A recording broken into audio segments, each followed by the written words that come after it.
So good morning mga kalapatids. Ito na, November 2, no? At malapit na ang karera ng La Union. Speaking about talking about karera, yan, may kwentuhan tayo, no? Bagong gising, ano, almusal, kalapate. Excited din tayo kasi dahil may gusto akong ikwento sa inyo tungkol sa magic box na ito. Ayan, magic box. May dumating ng magic box kagabi. Biglang-bigla ito eh. Hindi inaasahan. Dumating ang magic box. Kasi ito eh, nasa loob pa rin. Pasensya magic box ha. Kung anong laman mo ha. Kung ano man ang laman mo. Malalaman pa lang namin. Okay, so ikwento natin ng konti yung kasaysayan ng magic box. Yan namang maganda sa ano natin eh. Sa vlog natin may mga surprises minsan. Mga kakwento, ako kasi talagang may isa sa siguro umahanga sa mga ibon ni Peter Van de Merwe, especially yung mga black. Yung kanyang black PBM, no? Nag-umpisa yan yung aking malaman yung husay ng mga PBM ni Reiso. Yan si Reiso, Master Reiso. Talagang mabibilis ang PBM eh. Bali-balita ko pag ikrenos sa Florizone ang PBM. Ayon sa aking nalalaman, o tip na rin sa inyo ito, ay nagiging maganda ang lipad ng mga PBM na Reiso. Yan, pag nag-cross sa kanyang mga Florizone. So yan, nagkaroon kasi ako dati ng isang PBM pero basag na, kumbaga. May lahing PBM, may lahing Vandenbroek. Galing sa isang magaling din na nagbe-breed sa La Union, si Engineer Vir Dacanay. Shout out sir, kahit hindi ka mahilig sa Facebook, sa social media. So galing sa kanya yung aking PBM dati. Pinangalanan ko yun na si Black Pit. Black Pit, yun ay galing kay Sir Vir na punta kay Bromau Tejano and nakuha ko kay Bromau Tejano. Kay Bromau Tejano, nagamit niya yun, na-breed niya sa isang hen ko at nag-produce yun ng 2 champion. Yung isa, napunta sa akin later on, si Mau 37, yung first overall champion nung ako nagkakamali, mga 2021. So, first overall champion yun, anak ng ibon namin ni Mau, no? Anak ni Black Pit at saka anak ni 300H. So yun, doon nag-umpisa din yung akin talagang mas solid na pagkagusto sa mga Peter Van de Merwe. Siyempre may result eh. May resulta, no? Naglabas ng kampiyon talaga. So from time to time, ako ay nangungumusta, tumitingin sa auction, kung sino ang aking pwedeng lapitan o bilhan ng mga itim na PBM. Pero walang swerte eh. Hindi ako makahanap talaga. Medyo mapili tayo. Medyo pihikan sa ibon, ano? Hindi agad-agad tayo na kumakagat pag may nakita tayong itim. Gusto natin talaga yung solid. Yan. Naalala ko rin, may time din na pumunta ako sa lugar ni Sir Kenji Nagiton sa Panay. Ang isang hinanap ko sa loft niya, itim. Pero sabi niya sa akin, hindi ako mahilig sa itim. Marami akong Van de Merwe pero hindi ako mahilig sa itim, sabi niya. So, medyo heartbroken tayo. Hindi tayo nakahanap sa kanya. And of course, pa rin yung paghanap natin, hindi nawala. Yan. So, naalala ko na nung August, merong isang tropa, isang kalapati dito sa La Union na nag-out ng ibon. Emergency, nangailangan siya. Lumapit sa akin, tinulungan ko. Tanong ko sa kanya, saan galing yung ibon? Kasi maganda yung ibon eh, may pedigree. Sabi niya, yan, galing sir kay Rolas Acero. Pinakita pa niya yung message ni Rolas Acero. Naalala ko na si Rolas Acero. No? Naririnig-rinig ko na nun pa yan eh. Sabi ko, anong meron sa Rolas Acero? So, nalaman ko si Rolas Acero ay isang fan ni Master Reiso. Isang tagahangan ni Master Reiso. To the point na karamihan ng mga ibon niya ay galing kay Master Reiso. May ganon. At hindi lang yun, nagdirect o nagdadirect na rin siya sa Paipa o sa Europe. Si Sir Rolas Acero. Yan. So, sabi ko, wow, nagkaroon ka ng ibon ni Rolas Acero. Ang galing. Kako. Though kilala ko siya, hindi ko masyadong, hindi ko kaibigan sa Facebook. Nag-message ako sa kanya. Kasi nabili ko na nga yung ibon niya eh. So nagtanong ako sa kanya, sabi niya sa akin, ano bang kulay nakuha mo? Sabi niya, sir, ganitong kulay. Sana nakuha mo itim, sabi niya. Bakit, sir? Kasi yung itim, yun yung talagang kumakana sa akin. Ay, ganun ba? Ayun, so sabi ko, parang I'm talking to the right person now, ano?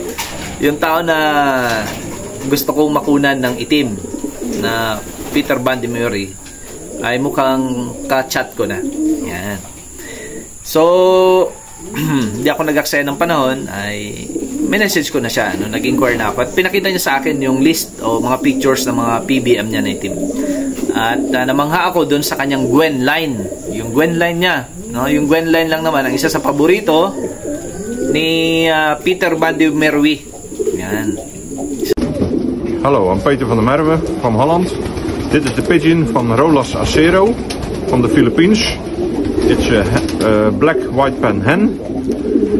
It's a granddaughter of Amigo, and the mother is granddaughter of Gwen, and the father is half brother to Zorro, the best breeder in my loft, and mother is also grandmother of Benz, first MPO winner. Good luck with the pigeon.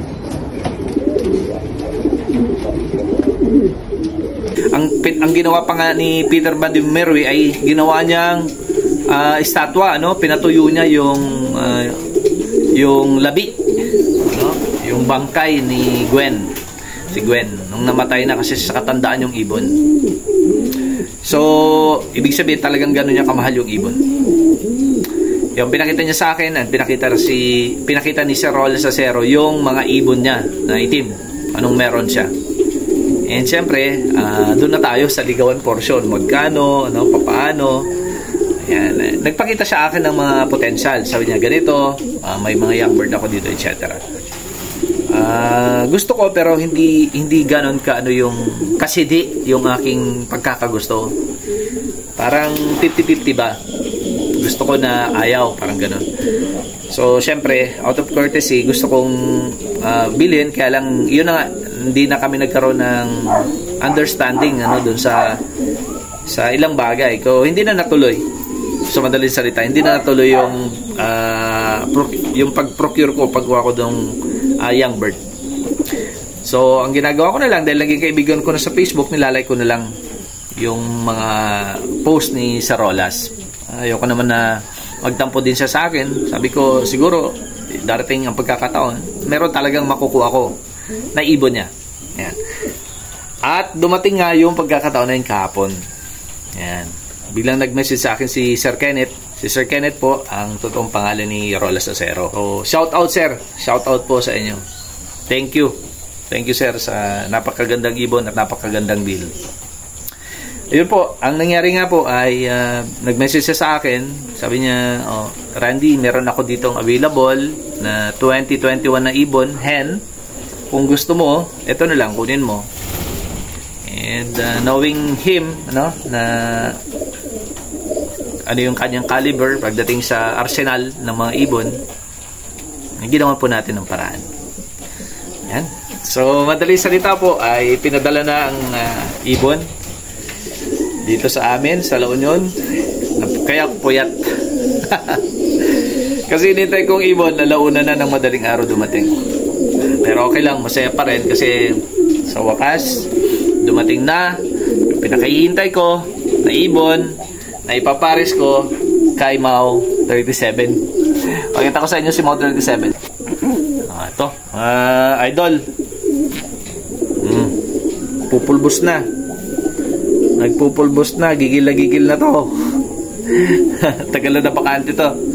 Si Mau 37 ay first overall champion ng South Race 400 km. Ayan, may kapatid din po siya, si Mau 38, champion din. Multiple pulling champion, lap champions ang magkapatid na ito. Ayan.